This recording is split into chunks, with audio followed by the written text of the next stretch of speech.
Israel has made a decisive and potentially game-changing move. The long-anticipated ground incursion into Lebanon has begun, marking a dramatic escalation in the conflict with Hezbollah. Our next report brings you the latest from the escalating situation.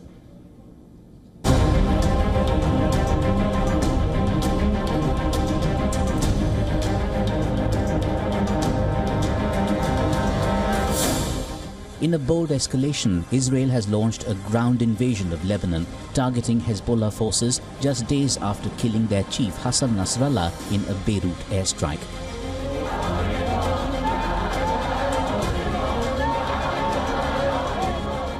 These images show the Israeli troops and tanks on its border.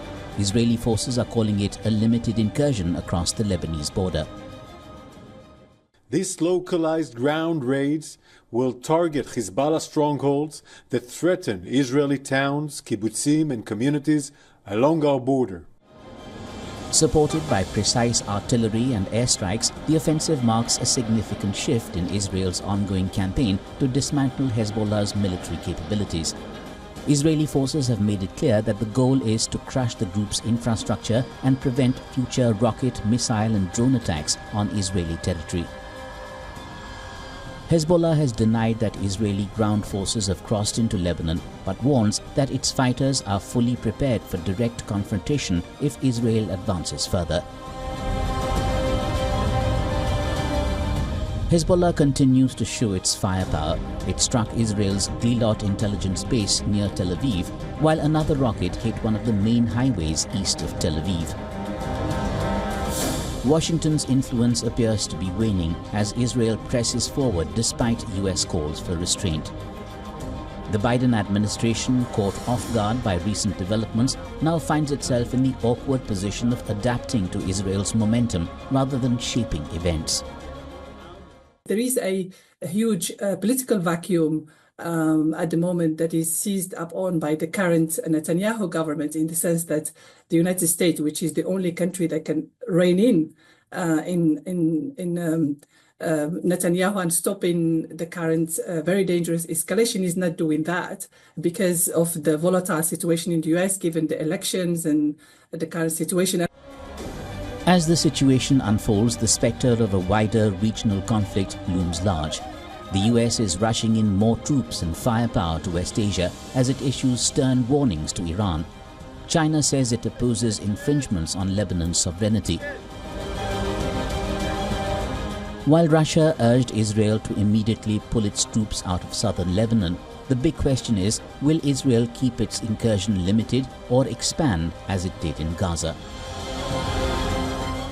Bureau Report, WION World is One.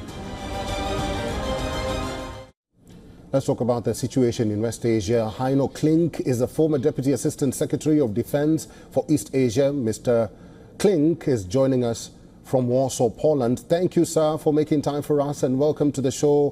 Why does the US seem tongue-tied on the escalation in West Asia, only issuing statements of "we are watching" or "we are observing"? And it seems the US is silently backing the actions of Benjamin Netanyahu and Hezbollah. Well, thank you very much for having me. And as your introductory piece articulated very well, it appears as if Washington's influence with the Netanyahu government is limited at best. I think Prime Minister Netanyahu realizes that he has a window of opportunity right now, both from an operational perspective vis-a-vis Iran's proxy forces, to take the fight to those proxy forces, take the offensive in order to make some operational gains, and strategically as well to reset the playing field, and as well strategically and perhaps politically with its relationship with the Biden administration. Prime Minister Netanyahu realizes that with the upcoming U.S. presidential election, he's not going to get any overt political support from Biden, so he might as well do what he thinks is necessary operationally to put Israel's enemies on their back heels. Mr. Klink, let me ask you this. What will be the consequences for the region and also the United States if Iran decides to join the confrontations and they actually follow their leaders, who is Ali Khamenei's vengeful rhetoric?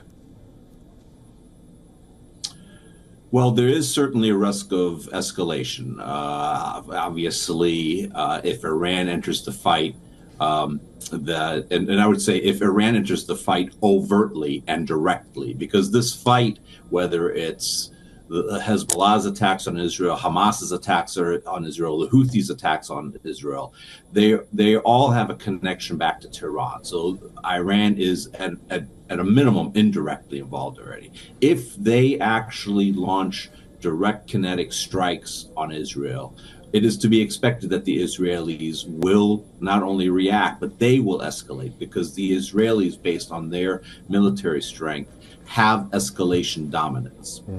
I believe that the Iranians will react in a way so that they can tell their own populace and their proxies in the regions that they did something vis-a-vis Israel.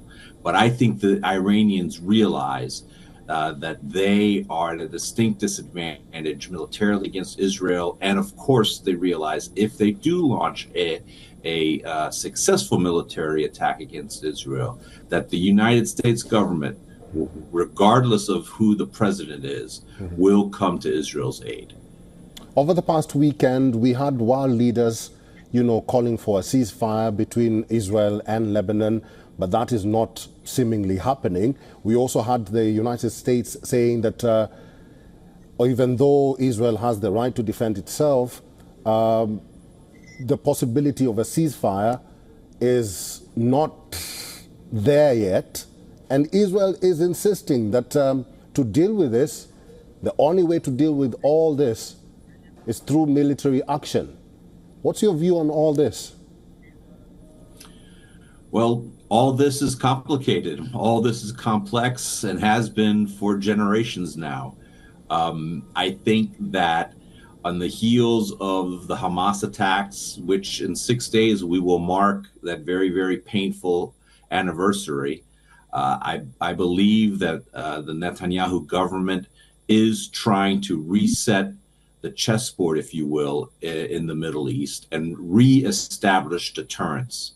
The absolute failure of intelligence, Israeli intelligence last year that led to that catastrophic attack gave pause to the Israelis themselves, in that they thought that they could deter such a cataclysmic strike. And obviously the deterrence failed on that day. The Israelis now are resetting the chessboard to reestablish deterrence, to ensure its enemies realize that there will be a significant cost imposition for anyone that strikes Israel. And we've seen that in its overwhelming military operations in Gaza. And more recently, we've seen it by the spectacular success, is the only way you can call it operationally, of basically dismantling all of Hezbollah's leadership and command structure. Okay, I've been talking to former Deputy Assistant Secretary of Defense for East Asia. His name is Heino Klink. Mr. Klink, thank you very much for giving us time and for talking to WION World as One today. Thank you. For all the latest news, download the WION app and subscribe to our YouTube channel.